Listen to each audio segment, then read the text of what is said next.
2023. So we'll start na, no? So good morning once again. I'm Dr. Claudette Cabingue. Our topic for this morning is on puerperium.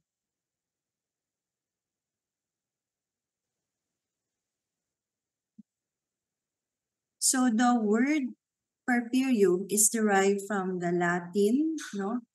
Puer, which means child, and parus, which means bringing forth. So it defined the time following delivery, so around 4 to 6 weeks, during which pregnancy-induced maternal anatomical and physiological changes return to the non-pregnant state. So because the weeks following childbirth are a critical period for the woman and her infant, the American College of Obstetrics and Gynecology promulgated the concept of a fourth trimester. So di ba yung bagong Williams ngayon meron ng tinatawag na fourth trimester. So this concept reinforces the importance of the 12 weeks following birth. So the comprehensive postpartum visit includes a full assessment of physical, social, and psychological well-being. So an initial visit is recommended at 3 weeks post-delivery, okay? And between this time naman, visits can be added as needed, no? For example, if the patient has comorbids like chronic hypertension, gestational diabetes, no? And then the last visit would be at 12 weeks post-delivery. So this is the final summary visit. So these are the components of postpartum care for the fourth trimester. So we have the care team, no? And then the postpartum visits, lactation support, the infant feeding plan. Also included is the reproductive life plan, no? And this also involves contraception. Then you have pregnancy complications, cardiovascular risk assessment. Mental health is also very important. Postpartum problems as well as chronic conditions. So we will now discuss the changes in the reproductive tract postpartum. So the return of the tissues in the birth canal to the non-pregnant state begins actually soon after delivery. So the vagina and its outlet gradually diminish in size but rarely regain their nulliparous dimensions. So once nanganak na yan, hindi na yan babalik sa nulliparous state, especially kung vaginal delivery. So rugae begin to reappear by the 3rd week but are less prominent than before. So the hymen now is represented by several small tags of tissue which scar to form your myrtiform coruncles. So how about the vaginal epithelium? So the vaginal epithelium actually reflects the hypoestrogenic state, and it does not begin to proliferate until 4 to 6 weeks. So lacerations or stretching of the perineum during delivery can lead to vaginal outlet relaxation. Parturition also predisposes to urinary incontinence as well as pelvic organ prolapse. So how about the uterus? So we all know during pregnancy, there's a massively increased uterine blood flow, and there's also significant hypertrophy and remodeling of all the pelvic vessels. But after delivery, the caliber of the extrauterine vessels decreases to equal or at least closely approximates that of the pre-pregnant state. So larger blood vessels are obliterated by hyaline changes. This is gradually resorbed and replaced by smaller ones. So minor vestiges of the larger vessels, however, may persist for years. So let's go to the cervix. So during labor, we all know that the external os is usually lacerated, especially laterally, and then the cervical opening contracts slowly, and for a few days immediately after labor, readily admits 2 fingers. So by the end of the first week, the opening narrows, the cervix thickens, and the canal reforms. So the external os does not completely resume its pre-gravid appearance. So as you can see in this picture, the picture A is the one of a nulliparous patient. Then after delivery, usually slit-like na yung os. Okay, so the external os does not completely resume its pre-gravid appearance. So it remains wider, and depressions at the site of lacerations become permanent. So this now, yung picture B is your so-called parus cervix. So how about the uterus? So after delivery, the fundus of the contracted uterus lies slightly below.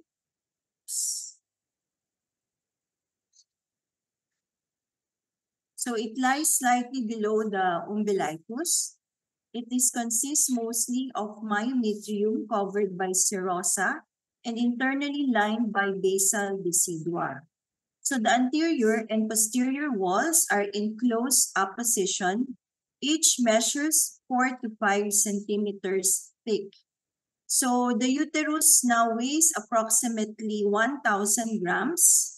So the total number of muscle cells actually does not decrease, rather their size decreases markedly. So during the next few weeks, the lower uterine segment is converted from a clearly distinct substructure. So the lower uterine segment, markedly attenuated lower segment, contracts and retracts. So during the next few weeks, clearly there's a distinct substructure large enough to accommodate the fetal head. And then this now becomes barely discernible uterine isthmus located between the corpus and the internal os. So myometrial involution is a truly de tour de force of destruction or deconstruction that begins as soon as 2 days after delivery. So 1 week postpartum, it will weigh about 500 grams. 2 weeks postpartum, it weighs about 300 grams. And then 4 weeks after delivery, you have complete involution, and the uterus now weighs approximately 100 grams. So di ba kanina from post-delivery, 1,000, and then 4 weeks post-delivery, it is approximately now 100 grams. So after each successive delivery, the uterus is usually slightly larger than before the most recent pregnancy.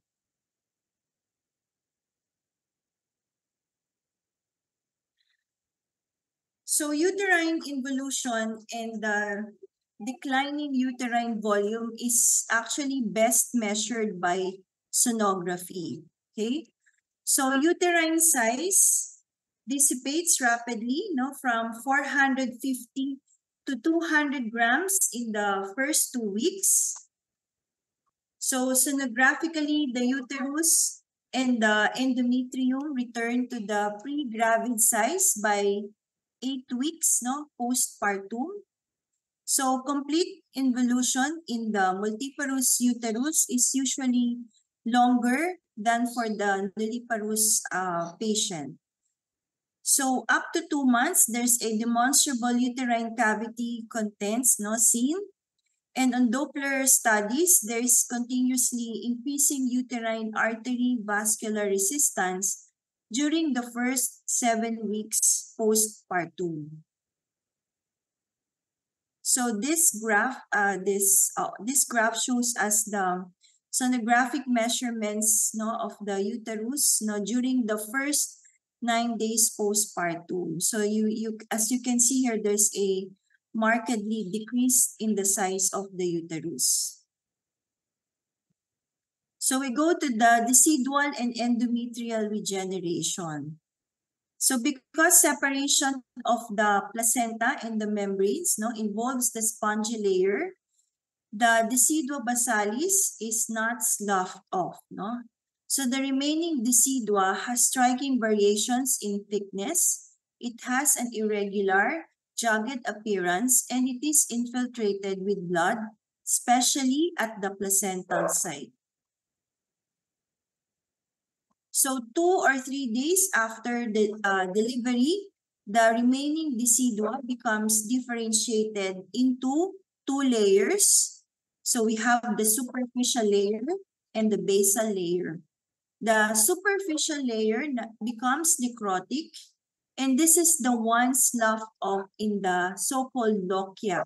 The basal layer is the one adjacent to the myometrium.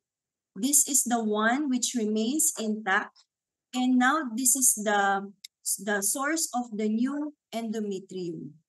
So again, the superficial layer is the one which is sloughed off, and the basal layer, which is adjacent to the myometrium, becomes the source of the new endometrium. So the endometrial regeneration is rapid, except at the placental site. So within a week or so, the free surface becomes covered by epithelium. And then from the 16th day onward, there is full restoration of the endometrium. So meron tayong tinatawag na histologic endometritis. And this is actually part of the normal reparative process. Then you have also acute salpingitis, which is seen in almost half of postpartum women between 5 and 15 days. But these findings actually do not reflect infection, but more of repair. So this is a picture showing the cross sections of the uterus made at the level of the involuting placental site at varying times of delivery. So this one is at delivery, then 8 days postpartum, Okay, 14 days postpartum, hanggang 3 months after, kita nyo, decrease na yung size, tapos balik na ulit yung endometrium. So we go to after pains. So in primiparous, the uterus tends to remain tonically contracted. In multiparous, the uterus often contracts vigorously at intervals, and this can give rise to the so-called after pains. So this is more pronounced as the parity increases, and it can worsen when the infant suckles because of the release of your oxytocin, which makes the uterus contract more. Okay. So on the 3rd day, there's a decrease in intensity, and the pain now becomes mild. So now we're going to discuss about the lochia. So this is actually the sloughing of the sinuous tissue, which results in a vaginal discharge of variable quantity. So the lochia consists of the following. So erythrocytes or red blood cells. Then you have the shredded decidua, epithelial cells, as well as bacteria. So tatlong klase yan. We have the lochia rubra, lochia serosa, and the lochia alba. So initially, we have the lochia rubra. So this is the one which appears on the first few days after delivery. So there is blood sufficient to color it red, kaya siya rubra, no? Then we have the lochia serosa. After 3 or 4 days, the lochia now becomes progressively pale in color, okay, as shown in this picture. And then you have the lochia alba, and this is after about the 10th day. Because of the admixture of leukocytes and the reduced fluid content, the lochia assumes now a white or a yellowish white color, no? Like this. So the average duration of lochial discharge ranges from 24 to 36 days. So it can last up to a month, okay? So we go to placental site involution. So after delivery, placental site is about the size of the palm of the hand, and this rapidly decreases thereafter. So by the end of the second week, it is 3 to 4 cm in diameter. And then 6 weeks postpartum, you would have complete extrusion of the placental site. So unexfoliation is the consequence of the sloughing of infarcted and necrotic superficial tissues followed by a reparative process. So there's extension and downgrowth of endometrium from the margins of the placental site. Upward development of the endometrial tissue from the glands and stroma left deep in the decidua basalis after your placental separation. So we have a so-called subinvolution. So this refers to an arrest or retardation of involution, and it could be due to the following. One is infection or retained placental fragments, or if there's incompletely remodeled utero-placental arteries. So yung presentation niya, usually, no, it would have varied intervals of prolonged lochia. A patient may complain of irregular or excessive uterine bleeding. And then the uterus may, on physical examination, the uterus is usually larger and softer than would be expected. So how do we manage subinvolution? So by giving methyl ergonovine or your metergine at a dose of 0.2 milligrams orally every 3 to 4 hours for 24 to 48 hours. Or patient may be given oxytocin and then also antibiotic therapy for infection. So chlamydia trachomatis, no, is the cause of almost third of late postpartum metritis. So this one naman, your chlamydia is treated with azithromycin or doxycycline for mild infection. But if the infection is severe, you may give IV broad-spectrum antibiotics. So we go to late postpartum hemorrhage. So secondary postpartum hemorrhage is bleeding 24 hours to 12 weeks after delivery. So this develops within 1 to 2 weeks in 1% of women. And it could be due to the following. So you have one, abnormal involution of the placental site, retention of a placental fragment, uterine artery pseudoaneurysm, then also placental polypoid mass, or also your von Willebrand disease or other inherited coagulopathies.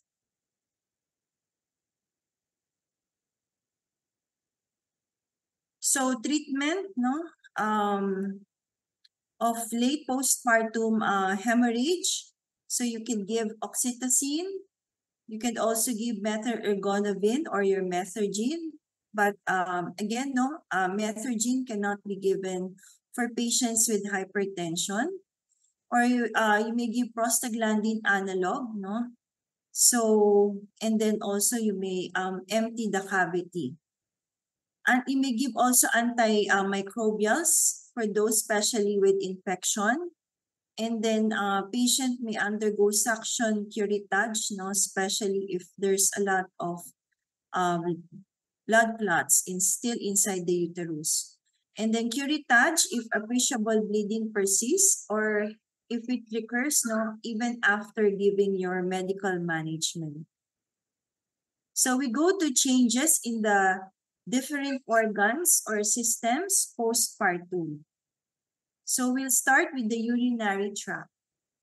So pregnancy-induced glomerular hyperfiltration returns to the pre-pregnancy baseline by 2 weeks. Okay? So the dilated ureters and renal pelvis return to their pre-pregnant state from 2 to 8 weeks. Okay? So dilated renal pelvis and ureters, residual urine and bacteriuria in traumatized bladder create an optimal condition for the development of UTI postpartum. So the puerperal bladder has an increased capacity and a relative insensitivity to intravascular fluid pressure. So you may have overdistension, incomplete emptying, no, and excessive residual urine usually postpartum. Then you have acute urinary retention, which is more common if patient was given epidural or narcotic analgesia. So stress urinary incontinence may also occur postpartum. How about the peritoneum and abdominal wall? So the broad and the round ligaments require considerable time to recover from stretching and loosening during pregnancy. So imagine nyo kasi yung uterus, di ba ganyan, halos fist size lang siya pre-pregnant, and then imagine mo kung gaano siya kalaki, no, if the patient is especially at term na. So talagang yung broad and the round ligaments are stretched. So how about the abdominal wall? The abdominal wall remains soft and flaccid, no, due to the rupture of the elastic fibers in the skin and the prolonged distension which is caused by the pregnant uterus. So if the abdomen is unusually lax or pendulous, ordinary girdle is often satisfactory. An abdominal binder is another temporary measure, no? Then several weeks are required for these structures to return to normal, and exercise, no, may aid in the recovery. So this may be started anytime after vaginal or 6 weeks, no, after a cesarean delivery. So also changes in the peritoneum and abdominal wall. So we have a so-called striae gravidarum. So these are silvery abdominal striae, no, as shown in this picture. Then you may also have diastasis recti, wherein there's a marked separation of the rectus abdominis muscles. So how about the hematologic and coagulation changes? So postpartum, there's marked leukocytosis and thrombocytosis, no, which occur during and after labor. So the WBC sometimes reaches 30,000 per microliters due to granulocytes. There's also relative lymphopenia and an absolute eosinopenia. So during the first few postpartum days, hemoglobin concentration and hematocrit fluctuate moderately.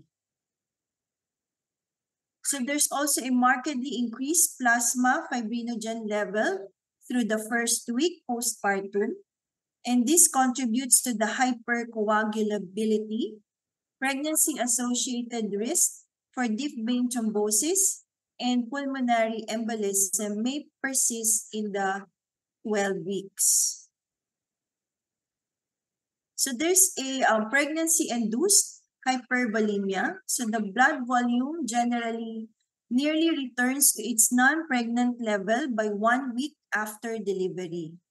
So cardiac output usually remains elevated for 24 to 48 hours postpartum and declines to the non-pregnant values by 10 days, as well as the heart rate and the blood pressure and systemic vascular resistance. So this is why it's very important talaga na bantayan niyo yung mga, especially mga gravidocardiac patients, no? Because sila usually yung nagkakaproblema, no? So we have yung postpartum diuresis. So this is a physiological reversal of pregnancy-associated increase in the extracellular sodium and water retention. So there's a loss of about 5 to 6 kilograms due to uterine evacuation and normal blood loss. So the loss of about 2 to 3 kilograms is through diuresis. So weight loss peaks by the end of the second week postpartum. So we go to lactation and breastfeeding. So meron tayong tinatawag na colostrum, no? This is a deep lemon yellow colored liquid, and this is expressed from the nipples by the second postpartum day. Secretion may persist for about 5 days to 2 weeks with gradual conversion to mature milk by 4 to 6 weeks. So ano ba yung importance ng colostrum? The colostrum is rich in immunological components and contains more minerals and amino acids. So it contains more protein, much of which is globulin, but it is less in sugar and fat. So the immunoglobulin, or IgA, may offer protection for the newborn against enteric pathogens. So host resistance factors that are found in colostrum and milk are your complement, macrophages, lymphocytes, lactoferrin, lactoperoxidase, and your lysozymes. So yung mature milk naman contains more of fat, protein, carbohydrates, bioactive factors, minerals, vitamins, hormones, and many cellular products. So the concentrations and contents of human milk change even during a single feed. So this is influenced by maternal diet as well as infant age, health, and needs. So around 600 ml of milk is produced daily. So the human milk, no, the components, you have your whey is a milk serum. It contains large amounts of interleukin-6. So the components of human milk are the following. So all vitamins except your vitamin K are found in human milk. That's why vitamin K administration is important, no, soon after delivery. Vitamin D content is low. Then you have your prolactin and epidermal growth factor. So it also contains lactoferrin, melatonin, oligosaccharides, and essential fatty acids. So also, no, vitamin K administration soon after delivery, no, is required to prevent hemorrhagic disease of the newborn. So progesterone, estrogen, and placental lactogen, your prolactin, cortisol, and insulin stimulate the growth and development of milk-secreting apparatus of the mammary gland.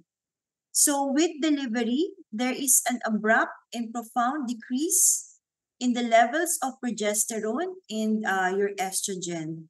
So this decrease removes the inhibitory influence of progesterone on the production of your alpha-lactalbumin. So this stimulates your lactose synthase and increase in the milk lactose. So progesterone withdrawal also allows prolactin to act unopposed in its stimulation of your alpha-lactalbumin production. So the posterior pituitary secretes oxytocin in pulsatile fashion, which stimulates milk expression from a lactating breast by causing contraction of your myometrial cells in the alveoli and the small milk ducts.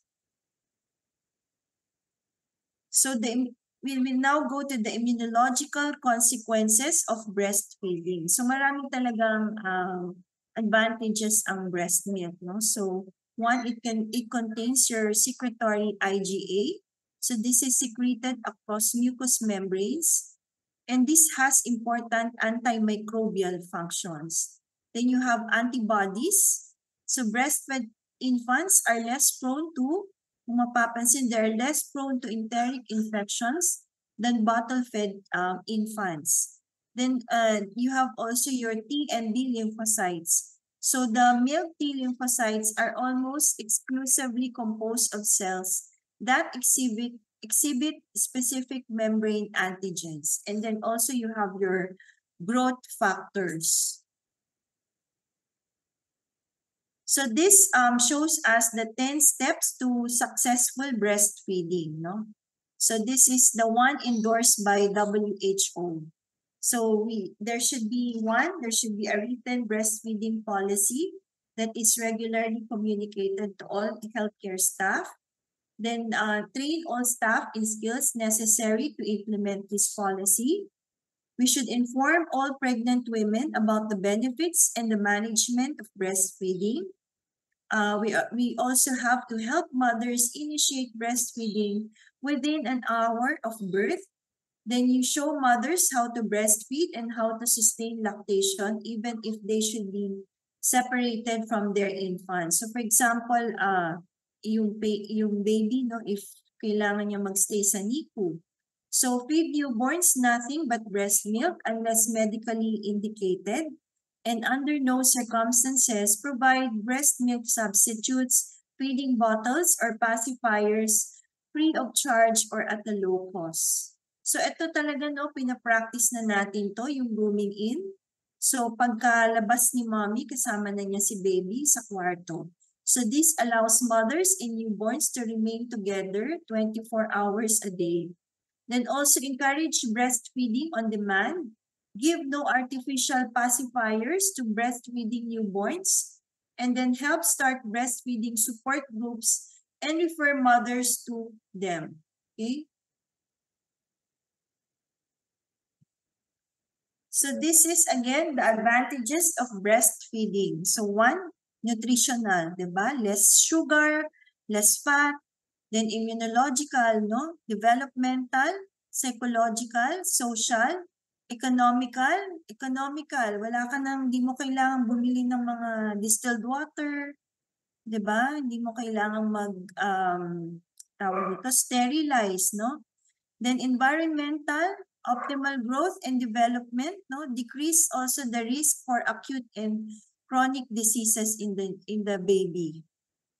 So we go to breast care. So cleaning of the areola with water and mild soap is helpful before and after nursing. Okay?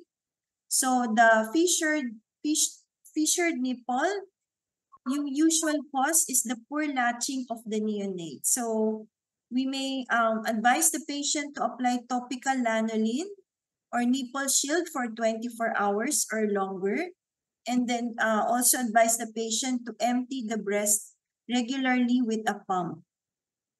So what are the contraindications to breastfeeding?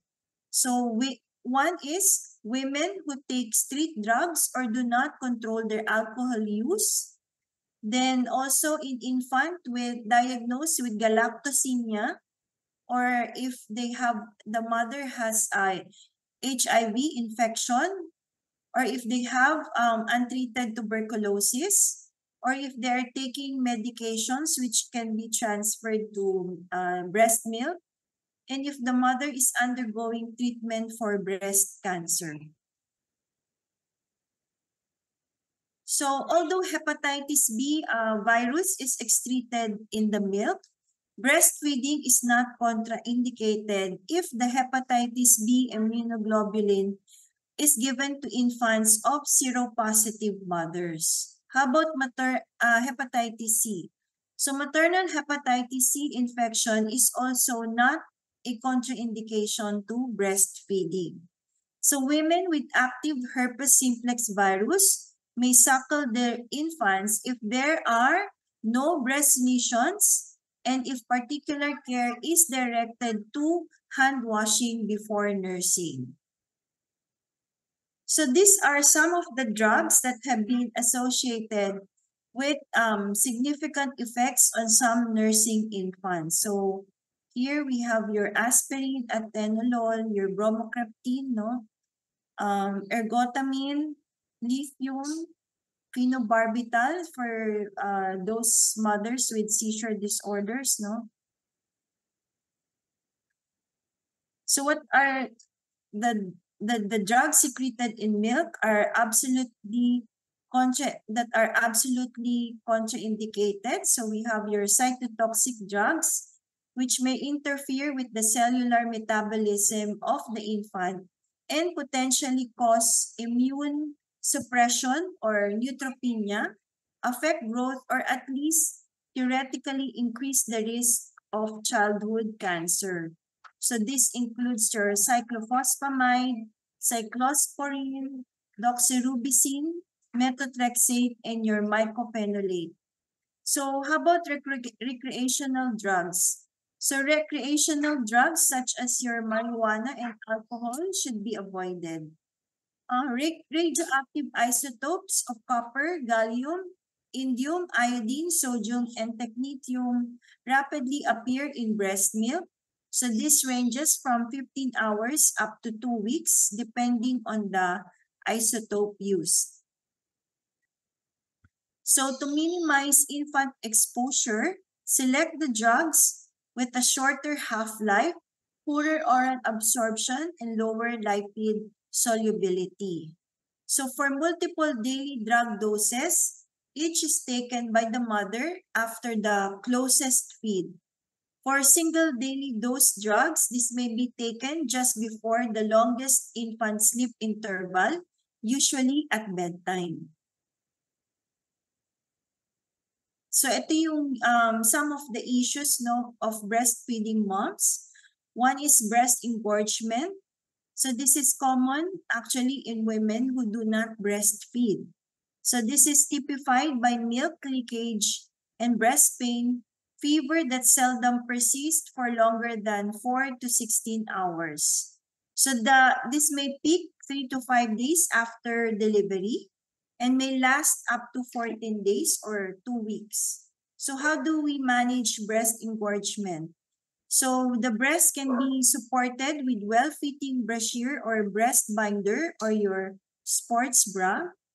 We may advise the patient to apply cool packs and they may take oral analgesics for 12 to 24 hours to aid in the discomfort.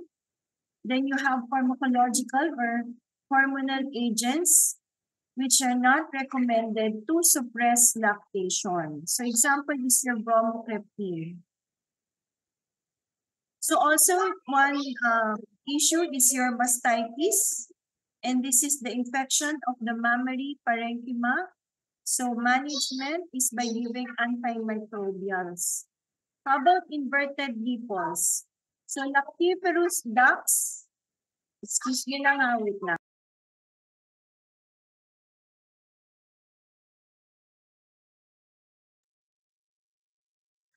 So again, no, inverted nipples, lactiferous ducts open directly into a depression at the center of the areola. So if the mother complains of inverted nipples, we can advise them not to do breast pump or draw or tease the nipple out with the fingers during the last few months of pregnancy. And also, di ba yung sa mga mall, meron yung or may mga tinitinda na pang ano ng nipple, panglagay sa mga inverted para lumabas yung nipple talaga. So we also have yung polymastia. So polymastia if the patient has extra breast, polythelia if there are extra nipples. So this may develop along the former embryonic mammary ridge, also termed the milk line, no, which extends from the axilla to the groin bilaterally. So this actually has no obstetric significance. So another is galactocele. This here we have a milk duct that becomes obstructed by your inspissated secretion. So how do we manage? This usually resolves spontaneously and require aspiration. A galactia is the complete lack of mammary secretion, and then polygalactia in the mammary secretion naman is excessive. So we go to maternal care during the period. So we go to hospital care. So this is usually mga 2 hours after delivery. We monitor the blood pressure and pulse rate every 15 minutes or more frequently if indicated. So temperature is measured every 4 hours for the first 8 hours, then every 8 hours subsequently. So the uterus is also closely monitored for at least 1 hour after delivery. So the amount of vaginal bleeding is also monitored, no, postpartum.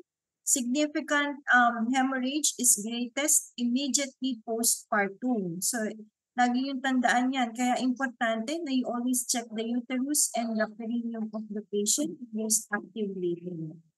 So the fundus should be palpated to ensure that it is well contracted. So if relaxation is detected, the uterus should be massaged through the abdominal wall until it remains contracted.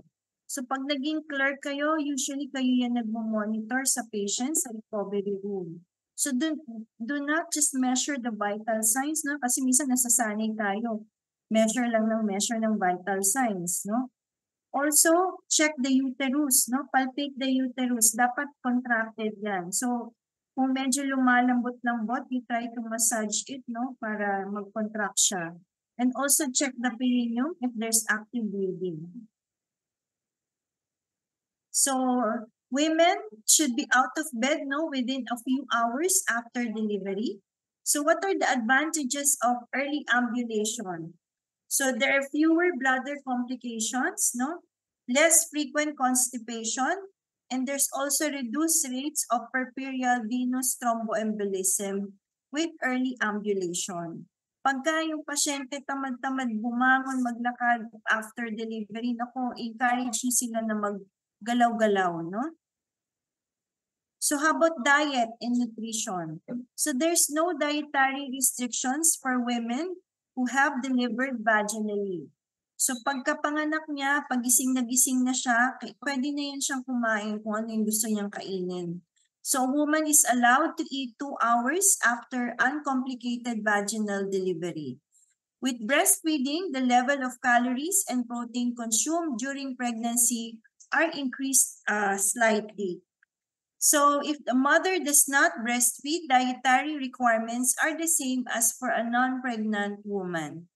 Oral iron supplementation should be given, no, at least 3 months after delivery.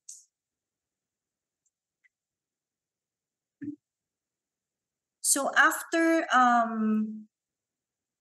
delivery, no, the patient may be in hypoestrogenic state, and postpartum, no, they can also experience hot flushes and headaches because of the decrease in the estrogen, no, after delivery. So we go to perineal care. So we advise not to cleanse the vulva from anterior to posterior. So from the vulva towards the anus lagi ang direction ng paglilinis. So cool pack is applied to the perineum, and this can reduce edema and discomfort during the first 24 hours if there is a laceration or an episiotomy. So 24 hours after delivery, moist heat may, as provided with warm sitz baths, can be used to reduce local discomfort. So tub bathing after an uncomplicated delivery may be allowed. So severe discomfort usually indicates a problem. So pag talagang nag-complain sa inyo yung pasyente, may masakit din sa kanyang puwerta, check nyo kasi this may indicate a problem such as hematoma, no, within the first day or so, an infection usually naman after the third or fourth day. So the episiotomy incision normally is firmly healed and nearly asymptomatic by the third week postpartum. So how about hemorrhoids? So hemorrhoids, in hemorrhoids, thrombosis is common and may be promoted by second stage pushing. So how do we manage? We may recommend to apply anesthetics, no, yung topical anesthetics. And then you may advise warm soaks. You may give the patients stool softening agents. Then non-prescription topical preparations containing corticosteroids, astringents, or phenylephrine. Example is your, ba to? Kalimutan ko yung pangalan ko. So, how about bladder function? So, urinary retention and bladder overdistension is common in the early puerperium. So, what are the risk factors for a patient to have bladder problems? One is primiparity. Those who underwent cesarean delivery, if patient had perineal laceration, oxytocin-induced or augmented labor, those who underwent operative vaginal delivery, catheterization during labor, or for those who had labor for more than 10 hours. So if the woman has not voided within 4 hours after delivery, she should be catheterized and the urine volume should be measured. It usually is best to leave the catheter in place for at least 24 hours whenever the bladder becomes over-distended or if there is more than 200 ml of urine. So if retention persists after a second voiding trial, an indwelling catheter and a leg bag can be elected and the patient returns in 1 week for an outpatient voiding trial. So, uuwi ng pasyente na may catheter. Then, intermittent self-catheterization is another option. So, we also have to deal with the pain, no?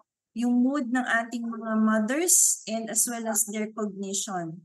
So, the first few days after delivery, the mother may be uncomfortable, no, maybe due to the following: the after pains, nagkukontra-kontra yung uterus, masakit din yun, no? Then if the patient had episiotomy and lacerations, then you have the breast engorgement, and they may also suffer from post-spinal puncture headache. So mild analgesics containing codeine, aspirin, or acetaminophen may be given, no, during the first few days. So meron din yung postpartum blues, no? So the degree of depressed mood, no, after a few days after delivery. So what may be the cause? One, emotional letdown that follows the excitement and fears that most women experience during pregnancy and delivery. Then the discomfort, especially early puerperium. Then you have fatigue from loss of sleep during labor and postpartum. Then also the anxiety over the ability to provide appropriate infant care, no? So marami silang iniisip, kaya ba nilang alagaan yung anak nila? And then also one is the body image concerns, no? Syempre, iba na ngayon yung ano ng katawan nila. So management, anticipation, recognition, and reassurance. So, kailangan lang nilang i-accept, no?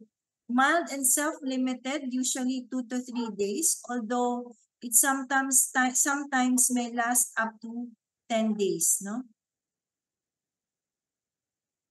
So how about obstetrical neuropathies?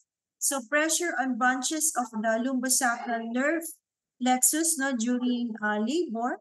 They may have intense neuralgia or cramp-like pains extending down one or both legs as soon as the head begins to descend into the pelvis. So if the nerve is injured, the pain is continuous after delivery, and you have variable degrees of sensory loss or muscle paralysis, your so-called foot drop. So lateral femoral cutaneous neuropathies were the most common. Injury of the iliohypogastric and ilioinguinal nerves are common with cesarean delivery. So the duration of your obstetrical neuropathies, they may last for 2 weeks to 18 months.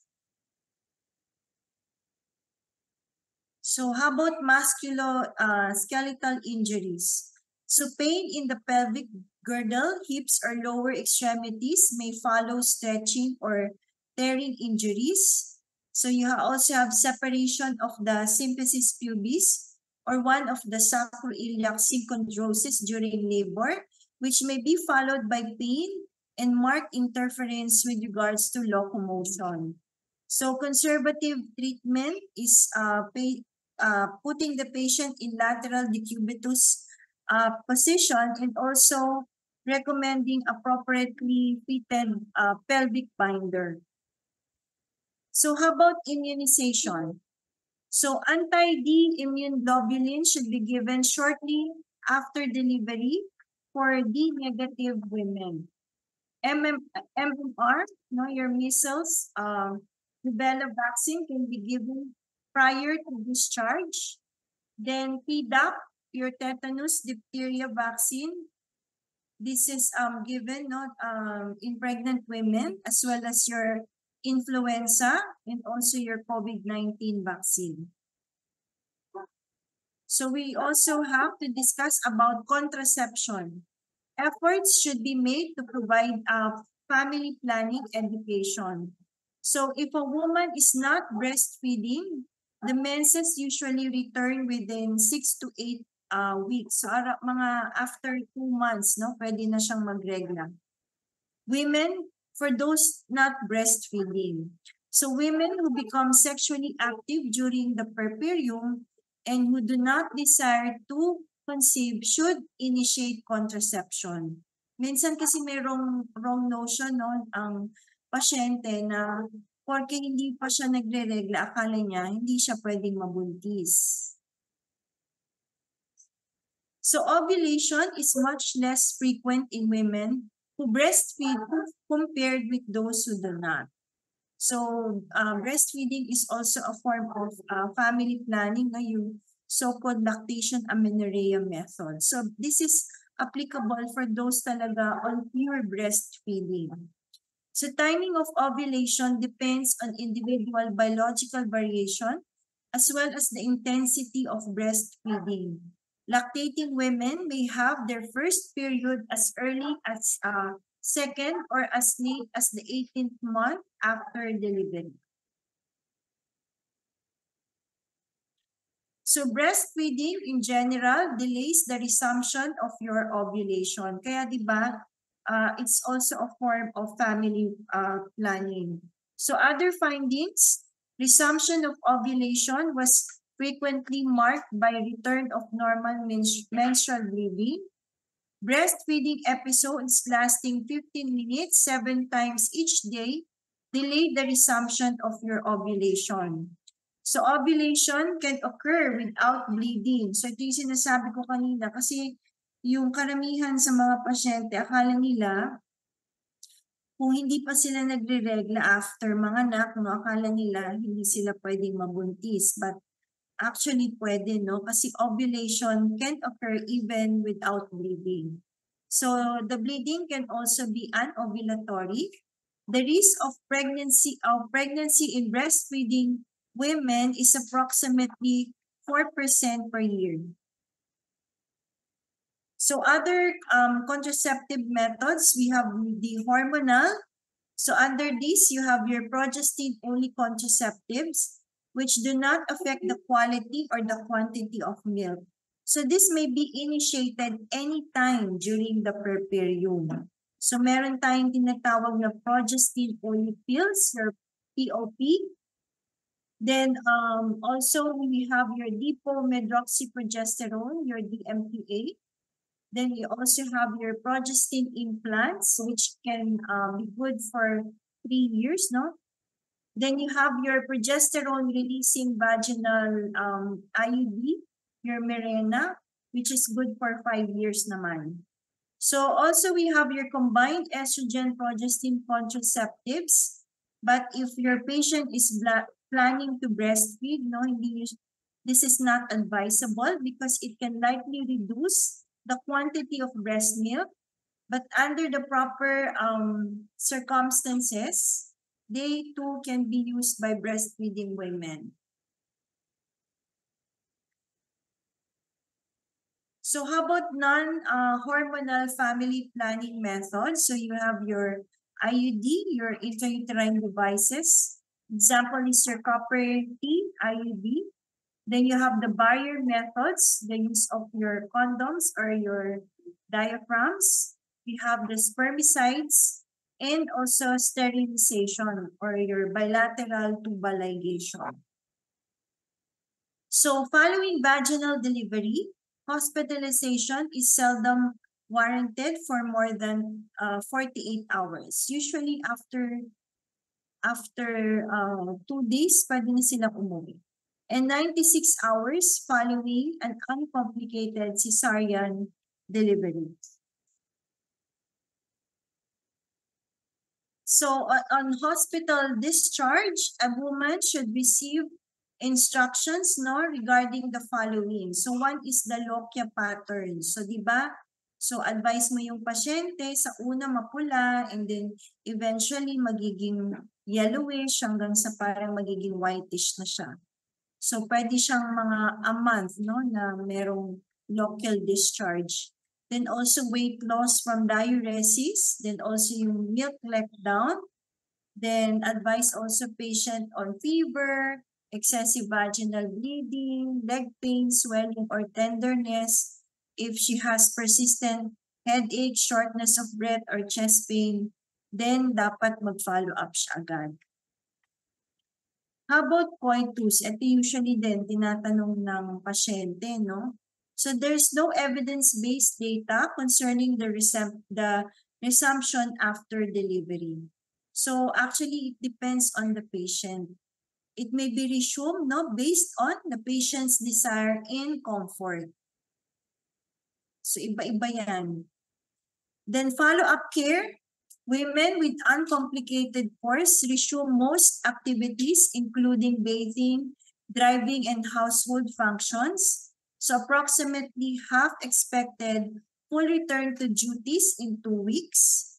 So women who delivered vaginally were twice as likely to have normal energy levels compared with those with a cesarean delivery. So comprehensive postpartum visit should be within 12 weeks after delivery. So this is my last slide. So thank you everyone for listening. Yung oras na ba? So 1 hour lang tayo.